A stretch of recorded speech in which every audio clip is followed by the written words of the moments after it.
Кутмандаңыз менен урматтуу радио көрөрман, сиз Күн чабыт таңкы программасын угуп баштадыңыз. Бул берүүнү мен Түмөнбай Абдинабыл алып барам. Сиздер бул берүүнү радиодон сырткары Facebook баракчабыздан жана 24 ТВ телеканалынан дагы көрсөңүздөр болот. Биз бүгүн 40 мүнөт ичинде ушул жылдын ичинде китеп басып чыгарууга Маданият, маалымат жана туризм министрлиги 16 миллион сомдук bir колдоо көрсөтөөрүн жарыялап, ушул китептерди дагы бир сунуш берүүнү жар салды эле. Ошонун алкагында жана пандемия бул тармакка, маданият тармагындагы жүргүзүлө турган иштерге кандай таасир этти, ал учурда министрлик кандай иштерди жүргүздү, биз ушул туурасында кеп кылабыз. Студиябыздын коногу Маданият, маалымат жана туризм министринин орун басары Кайрат Иманалиев ага келип отурат. Агай, кутман таңыңыз менен. Рахмат, саламатсыздар. Ушундан баштасак, бул 16 миллион сом бөлүнүп, китептерди басып чыгарууга колдоо катары көрсөтүүлөрүн дагы министр жар салды. Буга чейин бул балким мындай иш-чара жүрбөгөн десек дагы болот. Алгач ушундан баштасак кепти. Бул эми мамлекеттик тилди өнүктүрүү боюнча атайын өкмөттөн ушул каражат мурда эле бөлүнүп келген. Şu bizim Madaniyat, Malumat жана Туризм министрлигине мамлекеттик тил боюнча улуттук комиссияга жана Улуттук илимдер академиясынын Айтматов атындагы Тил жана Адабият институтуна бөлүнүп келген. Бул жолу болгону биздин министр ошол буга чейин атайын ошо мамлекеттик тилди өнүктүрүүнүн алкагында ушундай китептерди чыгаруу боюнча атайын комиссия бар. Ошол комиссия тандап көрүп, анан ошол комиссиянын сунушу менен жарык көрчү эле. Бул жолу ошо биздин министрибиз элдин дагы сунушун угалы, окурмандардын дагы сунушун угалы деп мындай ачыкка чыгарды. Анан бир топ биздин окурмандарыбыздан, коомчулуктан келген сунуштарды, ошо адабий маданий интеллигенциянын өкүлдөрүнөн келген сунуштарды эске алып, кайрадан ошо демилгелүү жумушчу топ түзүлүп, ошолорду карап чыгып, талдап, иштеп чыгып атабыз. Азыркы учурда кандай сунуштар келди? Элдин сунушу кандай экен? Эми азыр негизинен окурмандар кандай адабиятка кызыгат, кимдердин чыгармаларын басыш керек, кандай чыгармалар басылыш керек деген сунуштар ар тараптуу келди. Биз баардык тарапты камтыганга аракет кылып атабыз. Тетиги Манас эпосубуздан тартып, улуттук көркөм дөөлөттөрүбүз, биздин эпосторубуз, улуттук адабиятыбыз, Айтматов баштаган калемгерлердин чыгармалары, бирок бүгүн кандай болуп атат адабият, ошонун баарын камтыганга аракет кылып атабыз. Биз Манас дегенде тетиги убагында биздин сиздер көрүп калдыңыздарбы, ар бир үйдө атайын жана Манас эпосунун жалпы манасчылардын вариантын бириктирген бир көк китеп болор эле. Манас эпосунун Манас 2 том, Манас Эметей Сейтек болгончу.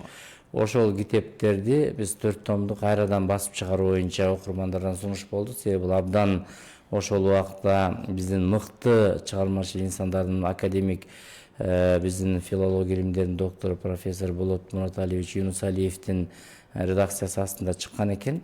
Ошол китепти көп окурмандар сунуш кылды. Ошондон тарта биз мындай бир көбүнчө момундай бир жыйнактарга аракет кылдык. Мыкты повесттерди өзүнчө бир жыйнак кылып чыгарып, мыкты аңгемелерди, мыкты поэмаларды, кыргыз акындардын антологиясын, мисалы ар бир акындын эң бир күчтүү чыккан ырлары болот.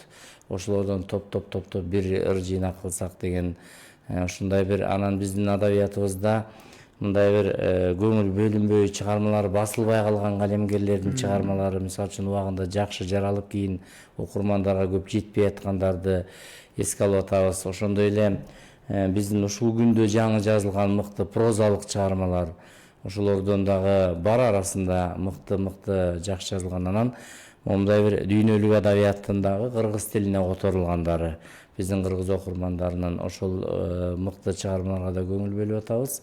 Мыкты драматургиялык чыгармалар дагы бар. Ошону менен бирге биз Маданият министрлиги болгондон кийин музыкалык китептерди дагы басым жасадык. Мисалы ушул комуз үйрөнүү боюнча, калган музыкалык аспаптарды чертүү боюнча, аккордеондо ойноо боюнча деген сыяктуу ошо биздин музыкалык окуу жайлар жана кызыккандар үчүн дагы ошондой бир ноталык китептер дагы бар. Негизинен мындай бир комиссия жумушчу топ иштеп атат, мындай бир элге пайдалуу китептер болсо дегенге. Анан айрыкча ушу быйыл балдарды колдоо жылы болуп аткандан кийин биздин балдарыбыздын ой тутумун, акыл эсин өстүрүүгө арналган китептерге дагы мындай бир басым жасалып атат. Түшүнүктүү. Анан агай, жалпы азыркы учурда окурмандардын табити кандай? Кайсы багыттагы чыгармаларга же китептерге биз көбүрөөк кызыгып атабыз? Эми мындай да, биз окурмандарды өзүбүз дагы тарбиялашыбыз керек. Биз эми могул 90-жылдардан бери, мисалы үчүн базар экономикасынын тушунда бир топ эле моундай бир татаал философиялык чыгармалардан, мындай бир алыстай түшкөн, мындай бир элди эс алдыра турган, жеңилирээк чыгармаларга мындай басым жасалып кеткен учурлар бар. Аны моюнга алышыбыз керек. Аны музыкада болобу, адабиятта болобу, маданиятта болобу бул көрүнүш жүрөт. Ошон үчүн биз баягы элдин дагы талабын эске алышыбыз керек, бирок элди да тарбиялаш керек. Ошондой чыгармаларга көндүрүш керек да. Мисалы үчүн кээ бир кишилер өткөндө ошо комиссиянын курамынан азыр Манасты окубайт, азыр Айтматовду окубайт деген дагы кээ бир кишилердин пикирлери болду. А биз окубайт деп эле Манасты таптакыр жерип салбашыбыз керек да, окутушубуз керек, үйрөтүшүбүз керек деген сыяктуучу. Ошону мындай бир тарбиялаш керек элди дагы. Ошондой классикалык чыгармалардын үлгүсүн окусун, ошондо сезимиң өсөт, ошондо акыл байлыгың өсөт. Бир китеп чыгып атат, эмне үчүн китеп окушубуз керек деген бир китеп жазылыптыр. Китеп эмне үчүн окулат? Адамдын акыл байлыгын өстүрүш үчүн окулат да. Ошондой чыгармаларды мисалы үчүн бөлөлү дедик, көңүл бөлөлү деп. Анан биз айрыкча могу балдар үчүн китептерди, азыр балдардын ой тустуму алдаганча алдыга кетти да, акыл эси. Буларга мындай бир иллюстрациялык сүрөт менен кандайдыр бир форматын бир заманбап кылып чыгарбаса, мурдагыдай эле стилде чыгарганда азыркы балдар карабайт. Биз ошого басым жасап атабыз. Ошондой бир балдардын китептери айрыкча ушундай сүрөт менен мындай бир таасирдүү, окурманды тарта турган, көркөм жасалган мыкты чыгармалар болсо депчи. Ал эми чоңдор үчүн биз бүгүнкү күндө актуалдуулугун жоготпогон мурунку классикалык чыгармаларды, эми бизде баягы советтик идеологиянын учурунда ошол көз караш менен жазылып калган да чыгармалар бар. Бирок бүгүнкү күндө актуалдуулугун жоготпогон чыгармаларды биздин ушул Улуттук илимдер академиясынын окумуштуулары да болду. Биздин курамыбызда адабият таануучулар ошолор дагы пикирлерин айтып, мына ушул чыгарма актуалдуулугун жоготкон жок депчи. Анан учурда кандай жакшы чыгармалар жаралып атат, кайсыл китеп абдан актуалдуу болуп элге өтүп атат, ошолорду басым жасап атабыз. Эми биз мондай бир прозалык чыгармаларды көп басым жасадык. Анан дүйнөдө белгилүү көп чыгармалар, мисалы үчүн жана самурайлар жөнүндө да бир топ жөнүндө кыргыз тилинде көп китептер которулган турбайбы? Ошого окурмандардан суроо талаптар көп экен чын элечи. Ошондой суроо талап көп болгондо биз атайын типографиялардын, басмаканалардын башчыларын чакырып, кайсыл китептериңер көп өтүп атат? Дүкөндөрдү чакырдык, китепканаларды чакырдык, кайсыл китепти көп окуп атышат деген. Анан ошонун нускасы аз китептерди кайра басуу боюнча дагы мындай карап атабыз. Түшүнүктүү. Мындай мониторинг сыяктуу бир иш-чараны жүргүзүп аткан жакшы экен агай. Анан эми ушул жагына келсек, эми алар менен байланышып, мындай алардын оюн сурап атканыңыздар, алар буга чейин да ушул бизге колдоо жок.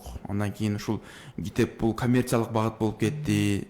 Мамлекет көп көңүл бурбай калды деген дагы ушул ойду ушул студияда бир эфирде келип айтышты эле да. Анан эми мындан кийинки саясат кандай жүрөт? Себеби эми алар акча деп балким биздин түшүнүккө каршы келген, балким чындап эле пайда эмес зыян келтире турган дагы багытка кетип калышы мүмкүн. Сиздер кантип тескеп турасыздар же кантип? Биз могу кыргыз китебин өнүктүрүү боюнча бир бирдиктүү иш алып баралы деп сүйлөшүп атабыз. Себеби могу басмаканалардын салык акылары чоң болгондуктан чын эле кээ бир китептерди чыгаруу абдан кымбатка туруп, бул калемгерлер үчүн да кыйынчылык туудуруп атат. Экинчиден, азыркы күндө басмаканаларыбыз уже түшүнө баштаптыр. Мыкты китеп чыгарса, эл аны сатып алып окуп, аларга киреше кире тургандыгы боюнча бир топ басмаканаларыбыз өз алдынча эле бир топ мыкты китептерди чыгарып атыптыр. Ошол калемгерлердин автордук укуктарын эске алып, балдары менен сүйлөшүп, өздөрү менен сүйлөшүп дегендейчи. Анан мындан ары ушундай бир китептерди чыгаруу боюнча бирдиктүү иш алып барсак деген бир сунуш болуп атат. Андан сырткары биз ушу министрликтин атында ушу китеп чыгаруу боюнча дагы бир топ бир өзүбүздүн укуктук мындай бир мыйзамдарыбызга дагы бир карап чыксакпы деген ойлор болуп атат. Автордук укуктар боюнча бир топ маселелер бар. Мисалы үчүн кээ бир акын жазуучулардын автордук укуктарын балдар алган, кээ бирлердики алынбай калган мамлекет. Анан ошолордун дагы укуктары тепселбей, ошо авторлор дагы ошо чыккан китептерине мисалы үчүн гонорар алып, алардын дагы мындай эмгеги баалансын деген үмүттө болуп атат. Анан азыр мына биз Улуттук жазуучулар союзу менен биргеликте, ошондой чыгармачыл союздар менен биргеликте, басмаканалар ушул жагынан биз китеп чыгаруу дагы бир өзүнчө бир саясат катары жүрсүн деген бирдиктүү иш алып баруу боюнча азыр жаңы бир 3-4 жыйын өткөрдүк. Буюрса ушул багыт боюнча бир кадамдарга барабыз чечкендүү. Түшүнүктүү. Бизде угарманыбыз бар экен, азыр кабыл алсак. Саламатсызбы? Азыркы бакеге мен суроо бергим келип турат да, мисалы Россия менен Кыргызстандын ортосунда биз мисалы Россиядан көп китеп алабыз да, мисалы зарубежный китептерди көп сатып алабыз 1,5 миң рубльгечи. Ошону биз Кыргызстан менен Россиянын өз ара сүйлөшүп, китеп боюнча мындай Россиянын китептерин прямой без договор эле которуп чыгарганга болобу, мисалы библиотекадагылар. То есть баягы которуучулар Кыргызстан эмеси. Ушул боюнча жакшы чечип бериңиздер, себеби биз кыргызстандыктар прямой китепти биз Россиядан китепти көп окуйт экенбиз. Ошого Россия менен Кыргызстан өз ара сүйлөшүп, китепти багына прямой договор, без договорсуз эле мындай которуп чыгарса, биз да китеп окуйт элебиз. Мындай жакшы эле. Которуп деп атасызбы? Ооба. Россиянын китебин мисалы договор кылып алышат. Мисалы мен азыр дил аздыкка чыксам, бир китепти которуп бериңиздерчи десем, алар айтышты, биз договорунун авторунан биз договор алышыбыз керек, биз руксат алышыбыз керек деп ушинтип айтышты. Ошого биз договор эле өз ара сүйлөшүп эле мындай разрешение алса, биз китепти окуйт элек да, зарубежный китептерди. Анан тил жагынан дагы өнүгөт эле деген. Рахмат сиздерге. Түшүнүктүү. Рахмат, түшүндүм. Бул боюнча эми мисалы башка өлкөлөрдүн китептерин, Россиянын китептерин өздөрүнүн тилинде сатуу боюнча биздин эми соода саттык мекемелери түз иш алып барып атат. Ал эми которуу маселеси боюнча сиз көтөргөн маселе бул өтө олуттуу маселе. Анткени башка өлкөлөрдүн баарында бул автордук укук деген өтө жогорку орунда турат. Анын автору эгерде аны которууга уруксат бербесе, аны чын эле келишимсиз которо албайт эч ким. Эртең ал сот маселеси менен чечилип калышы мүмкүн. Ал туура эле маселе. Мисалы үчүн эч бир китепти биз анын автордун укугусуз, алардан уруксатсыз мындай каалагандай алып эле биз которуп эле каалагандай баса албайбыз. Бул чоң маселе да. Мисалы үчүн азыр дагы бизде ушул боюнча басмаканалардан маселе келип чыкты. Ошолордун китебин кайра басуу боюнча кээ бирлердин укугу типографияларда бар экен, алар бере берет экен. Ошо типография алып койгон басуу укугунчу. А кээ бирлердин укугу автордун өзүндө. Мисалы үчүн бир китепти которуп алсак, автор аябай чоң акча сураган учурда болду. Ошон үчүн бул аябай автордук укук деген бул мыйзам чегинде иш алып бара турган маселе. Муну азыр эми ушу басмаканалар же болбосо ушул китеп үйлөрү билип эле калышты да, автордук укук. Билип калышты, аябай билип калышты. Айрыкча китеп дүйнөсүндө бул эми китеп өзү калып кала турган нерсе да. Анан мен эле китебимди башка бир мамлекет барып алып эле чыгарып алып сатып атса, мен дагы айтам да, эмне үчүн менин китебимди силер басып атасыңар депчи. Ошон үчүн бул сөзсүз түрдө макулдашуучу маселе. Түшүнүктүү. Урматтуу радио көрөрмандар жана биздин көрүүчүлөр, бизде азыр чакан жарнамалык түрмөк бар. Андан кийин уктурубузду улантабыз. Марал Ош технологиялык университети бүгүнкү күндө Кыргызстандагы инженердик технологиялык багытта билим берген эң алдыңкы окуу жай. Бул окуу жайдын материалдык техникалык базасы жогорку деңгээлде чыңалып, билим алууга бардык шарттар түзүлөт. Студенттер үчүн эл аралык стандарттагы сапаттуу билим берилет. Эгерде сиз технологиялык багыттагы адистиктер боюнча терең билим алып, татыктуу адис болом десеңиз, келечекке ишенимдүү карагыңыз келсе, анда Ош технологиялык университетинин кадырман студенти болуңуз. Келечек биз менен аныкталат. Ошту жаңы күч, жаңы багыт, жаңы технологиялар.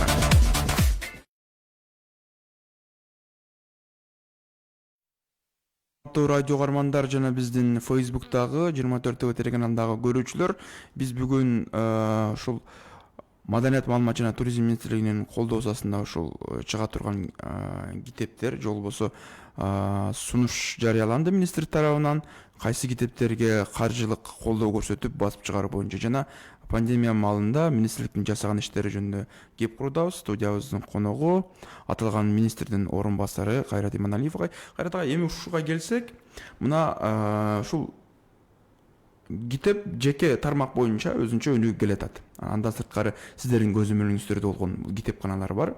Министр ушул жаңы кызматка киришип атып дагы бул жерлер биздин улам барып тура турган жайыбызга айланыш керек деп китепканага реформа жүрүп турганын да айткан эле да. Ал жактагы иштер кандай жүрүп атат?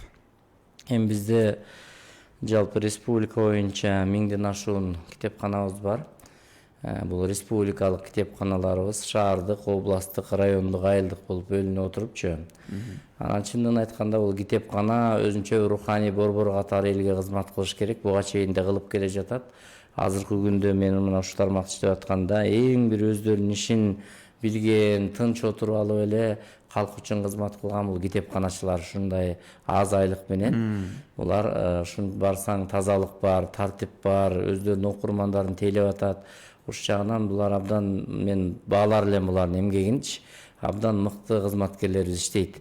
Азыркы күндө бизде негизги маселе бизде санариптешүү маселеси жүрдү. Мына биздин борбордук Бишкектеги китепканаларыбыз китептерин толугу менен санариптештирип, бизде электрондук түрдө окурмандарды тейлөө ыкмасы дагы жолго коюлду. Мына быйыл биз пандемия учурунда окурмандарды биздин чоң китепканаларыбыз онлайн түрүндө тейлеп атты, ошо электрондук китептер менен камсыз кылып атты. Бул дагы ошол биздин китепкана ишмердүүлүгүндөгү жетишкендиктерибиз.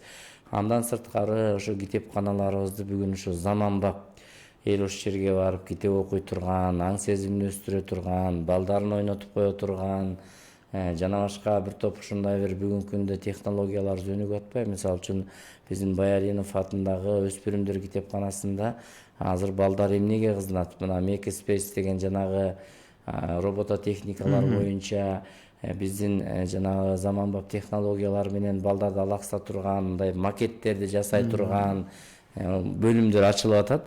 Ошондой бөлүмдөрдү ар бир областта, ар бир райондо болсо деп атабыз да. Андан сырткары ошо биздин ТИКА менен дагы Түркиянын ошону биздин гуманитардык кызматташы боюнча атайын чоң уюму бар.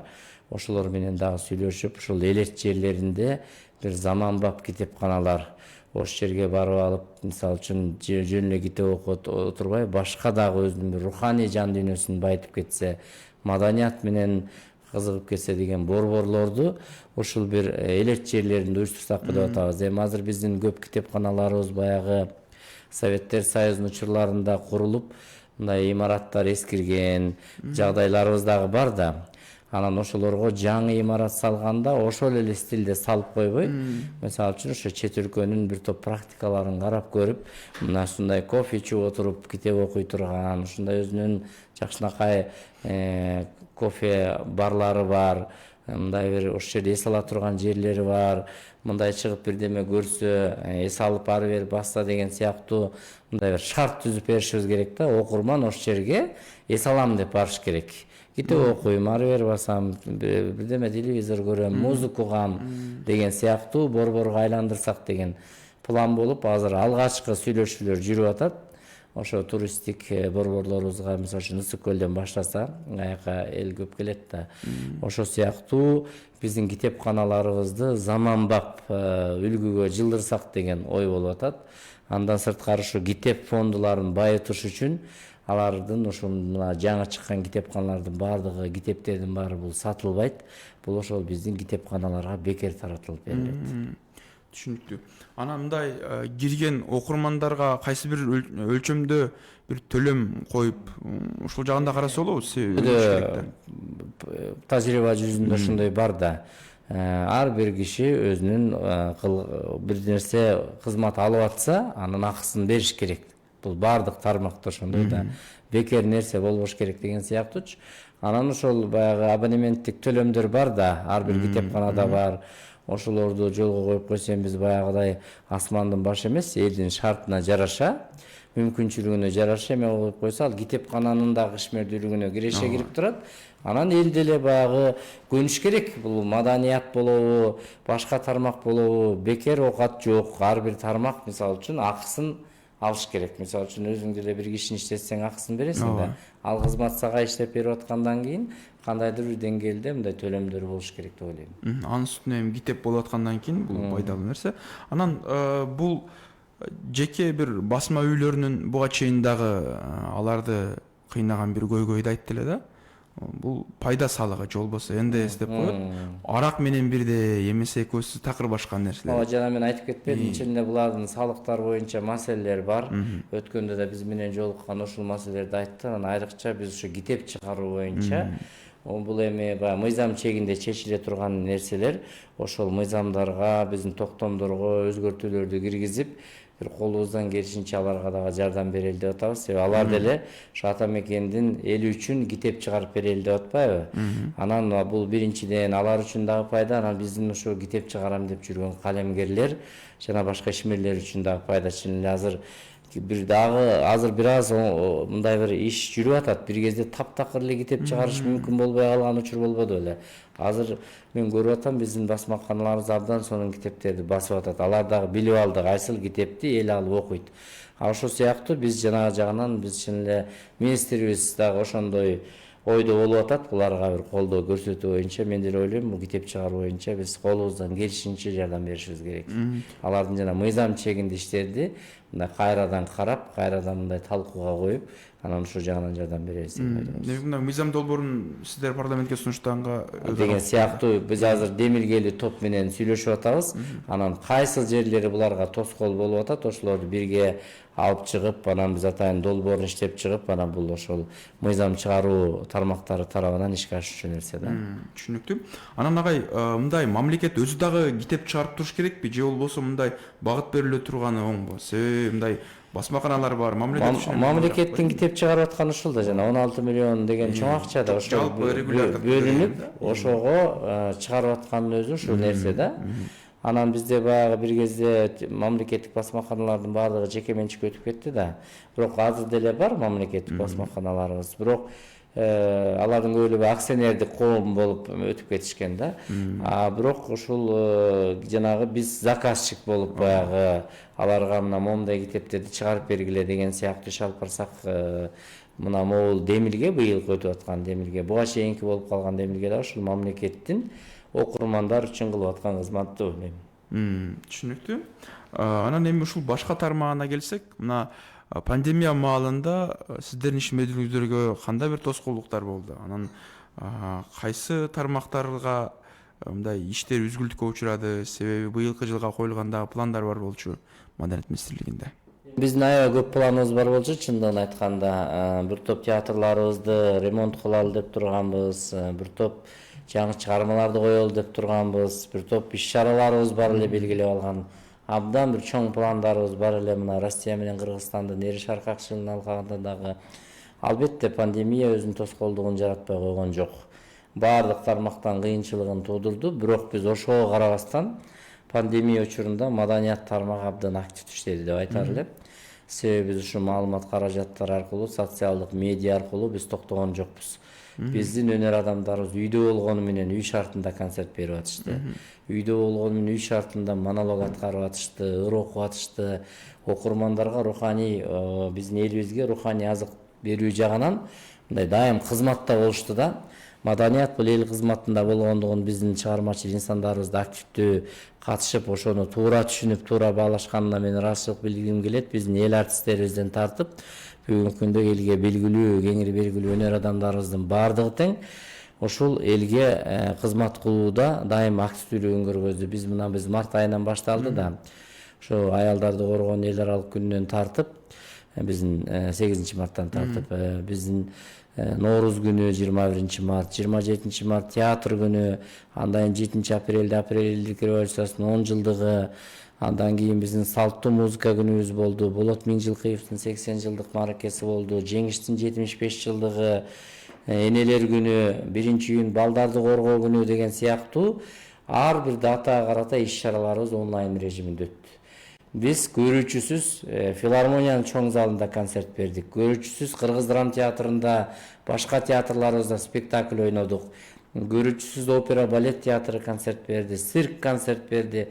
Бардык тармак биз телевидение аркылуу мына коомдук телерадио берүү корпорациясы, ЛТР каналы сыяктуу биздин чоң каналдар аркылуу түз эфирде же тартып алып көрсөтүү режиминде ушул бир топ концерттерди, спектакльдерди жеке эле республикалык театрлар эмес, бардык театрлар берди. Мисалы үчүн бизде кээде ошол областтык театрлар республикалык каналдарга чыкканга мүмкүнчүлүгү болбой калчу. Бул жолу биз ар бирине шарт түзүп бердик. Мына биз Нысык көл театры, Нарын, Ош, Жалал Абад, Баткен, Талас деген театрларыбыз, Жалал Абад, Ош филармонияларыбыз ошо ар бир майрамга карата чоң концерттерди, спектакльдерди тартуулап атышты. Ошо менен элге биз бир топ акцияларды, жумалыктарды өткөрүп аттык, эскерүү күндөрүн өткөрүп аттык. Мисалы Болот Миңжилкыев дүйнөнү дүңгүрөткөн ырчы, жалпы дүйнө бул көрдү.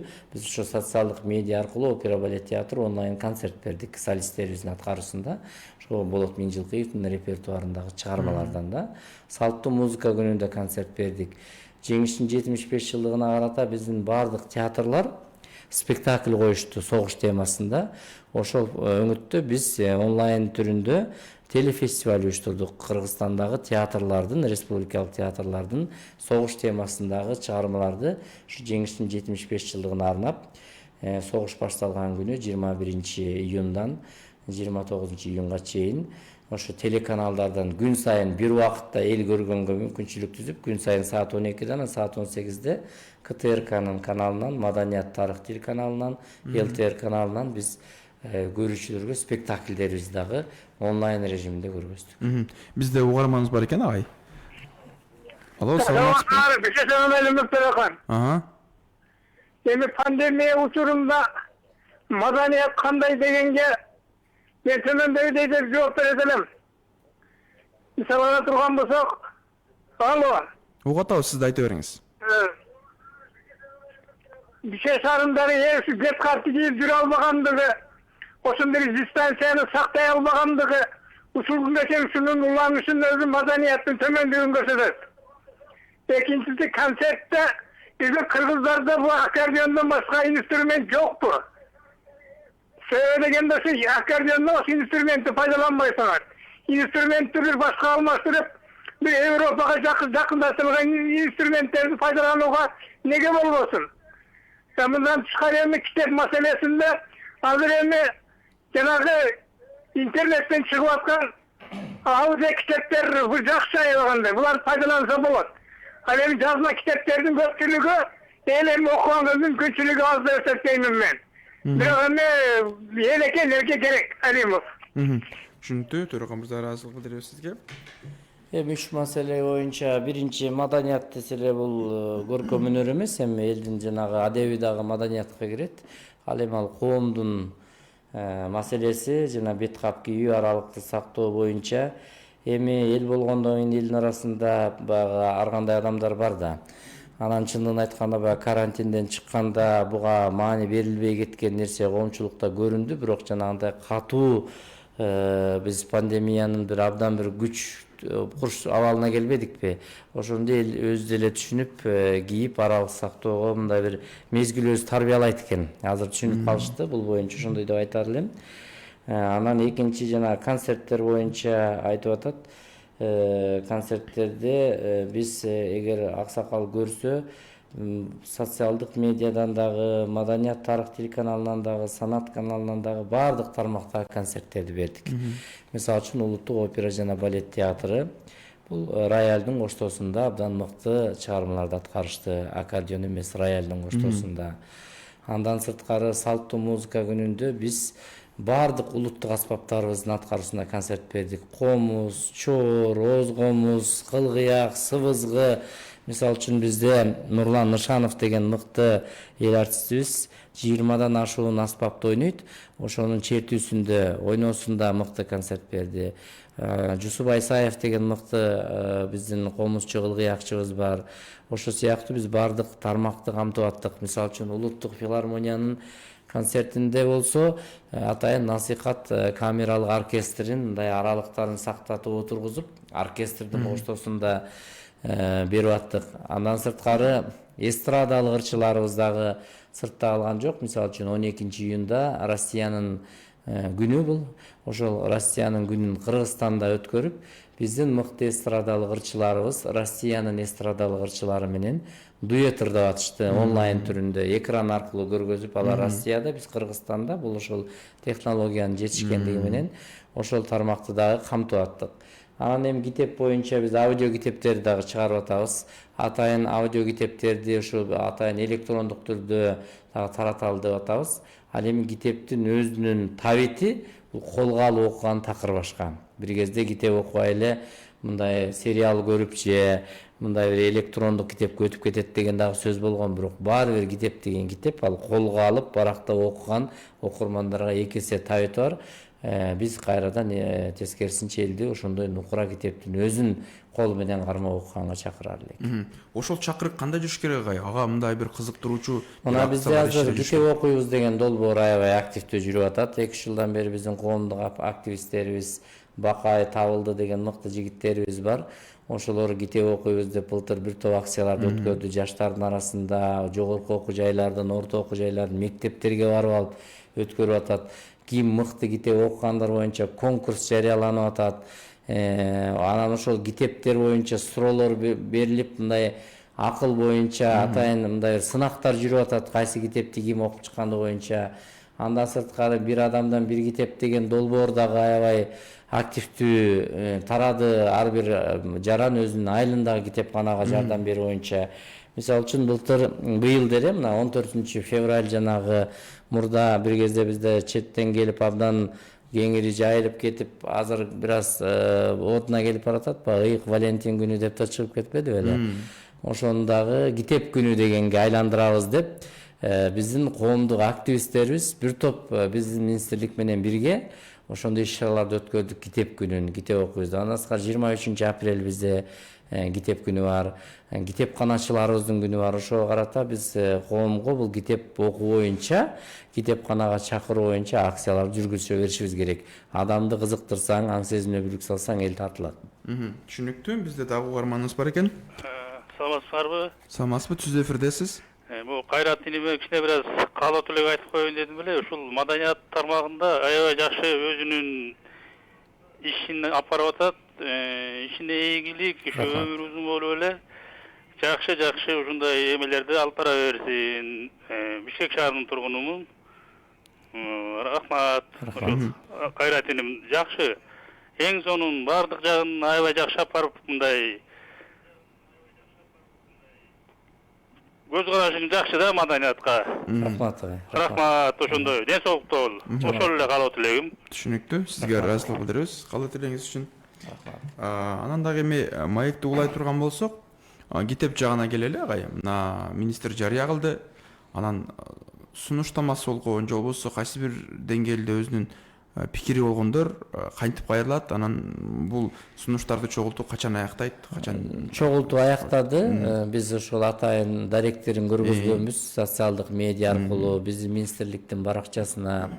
Андан сырткары атайын электрондук даректерди бергенбиз. Ошол даректерге бергиле телефондорду бергенбиз. Ошол тараптан келген сунуштун баардыгы атайын жумушчу топтун алдына коюлду. Анал жерден атайын талкуулашты. Бул китептин актуалдуулугу бар, актуалдуулугу жок. Бул китеп мурда чыккан, чыга элек. Бул китептин басуунун кажети бар, кажети жок деп эл болгондон кийин эми ар кандай пикир түштү. Бирок негизинен көпчүлүктүн ою бир эле экен. Ошондой классикалык чыгармаларды кайра басып чыгаруу, мисалы үчүн ушул эле Түгөлбай Сыдыкбековдун Көк асабасын окугубуз келет деген сыяктуу. Бир кезде баягы чыкпай калган мыкты биздин калемгерлерибиздин Момундай аңгемесин окугубуз келет. Ушуну такыр таппай жүрөбүз деген сыяктуу. Анан жаңы чыгармаларды көргүбүз келет. Фантастикалык, жаңы мындай детектив болобу, ушундай философиялык чыгармалар болобу дегенчи. Анан биз дагы карап көрүп, кимде ошондой жакшы чыгарма бар деп отуруп, анан ошол окурмандарга керектүү чыгармаларды дагы мындай карадык. Бул тандалып бүттү да ошондо азыр, Азыр негизинен тандалып атат, эми аягына чыгайын деп калды. Түшүнүктүү. Анан негизи ушул айтканыңыздай эле мурда ушул Айтматовдун чыгармалары эле кайра басылып, көп чыгармалар эми бир чыккан боюнча калып калган экен. Бул эми демелге менимче элге дагы зарыл болсо керек. Анан эми пандемия бир аз согундай түштү. Элдин жашоосу акырындан жандана баштады. Анан министрликтин эми алдыда ушул жылга пландаган кайсы иштери күтүп турат? Мен ушул биздин баардык көпчүлүк чыгармачыл коллективдерибиз эмгек өргүүсүнөн чыкты, жайкот эмгек өргүүсүнөн. Анан кечээ күнү, мурда күнү мен 2 күн баардык театрлардын директорлору менен, көркөм жетекчилери менен, оюн зоок мекемелеринин жетекчилери менен, окуу жайлардын жетекчилери менен атайын онлайн конференция өткөрүп, чогулуш өткөрүп, алар менен да талкуулап, мына бизде окуу жылы келатат, музыкалык мектептер кандай окутабыз, орто окуу жайларыбыз бар, жогорку окуу жайларыбыз бар. Бул аралыкта окутуу деген мындай жалпы билим берүүгө кедергисин тийгизбегени менен музыкалык жактан абдан тийгизет экен. Үйүндө отуруп алып фортепиано үйрөнүү, үйүндө отуруп алып скрипка үйрөнүү же хореографиялык бийлөө деген үй шартында мүмкүн эмес экен. Баардыгынын эле шарты жок. Ошон үчүн ушул боюнча биз азыр штабтан, атайын башкы штабтан жана Саламаттык сактоо билим берүү министрлиги менен иш алып барып атабыз. Күзүндө теориялык сабактарды үй шартында окуса, практикалык сабактарды жумасына бир 2 жолу болсо дагы келип, ошо колу менен көрүп, ойноп, мындай бир практикалык жактан машыктырбасак, маданиятыбыздын келечегинин билим берүүсүн солгондотуп алабыз деген маселени карап атабыз. Андан сырткары биздин театрларыбыздын баардыгына тапшырма берилди. Биз 2 багытка тең даярбыз. Биринчи багыт азыр жаңы театралдык сезонду ачканга, жаңы спектакльдер менен, жаңы концерттер менен чыкканга тапшырма берилди. Бирок биринчи кезекте коллективдин саламаттыгын карагыла, ооруп аткандар жокпу, мындай алардын аралыкта отурусун, мисалы үчүн бизде оркестрлер бар, хор бар, алар тыгыз отурат. Ошолорду кандай иштетебиз дегендердин тартиптерин карап атабыз. Анан 2 багытка тапшырма бердик. Мисалы үчүн Россияда жанагы театрлар мындай элдерди тыгыз отургузбай, 2-3 кишиден аттатып отургузуп, анан кинотеатрларды, театрларды ачабыз деген эмен айтып атышат пикирди.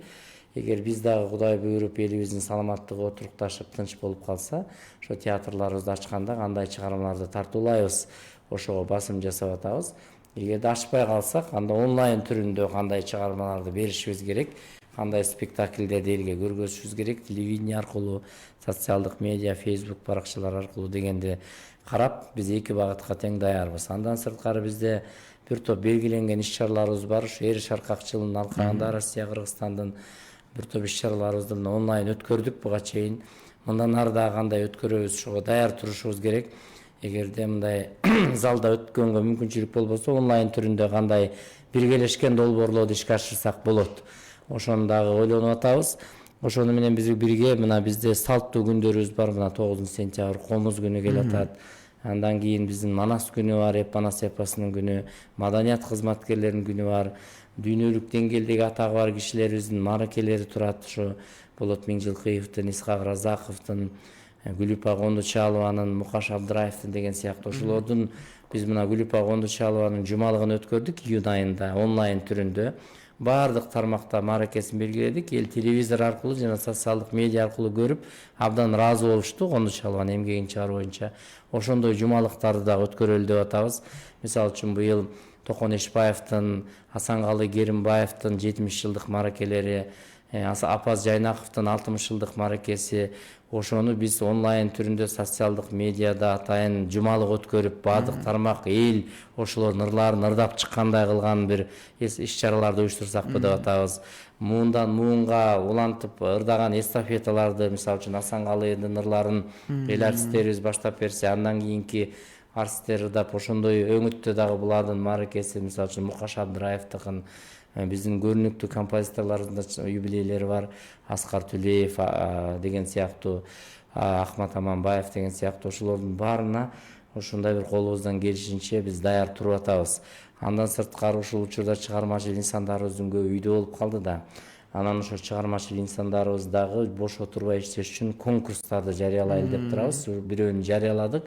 Композиторлор үчүн балдар ырларынын сынагы, балдарды коргоо жылына карата эки багытта оюн ырлары, анан атуулдук ырлар деген багытта жаңы ырлар жаралса биздин бала бакчалар, мектептер үчүн өспүрүмдөр ырдай турган деген сыяктуучу ошондойлорду биз сүрөтчүлөр менен, жазуучулар менен дагы ушу күзүндө конкурстарга да көңүл бөлөбүз. Түшүнүктүү. Убактыбыз да чектелип барат. Акыркы суроо болсун агай. Мына ушул концерттерди өзүңүз жогоруда белгилеген театрлардын бир иштеп баштап же азырынча токтоп туруу тагдыры качан чечилет? Элге бир жооп берип кое аласызбы? Биз муну кулактандырабыз. Биз азыр могу күндөрү атайын саламат сактоонун дарыгерлери менен биздин штаб менен акылдашып атабыз, кандай кылабыз депчи. Анан бир өңөткө келип, анан баягы биз учурдагы кырдаалды да байкап атабыз. Азыр Кудайга шүгүр азайып келатат.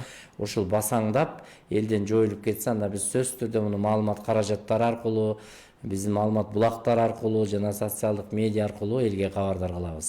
Түшүнүктүү. Сизге ыраазычылык билдиребиз агай, убактыңызды бөлүп бизге кызыктуу маек урганыңызга.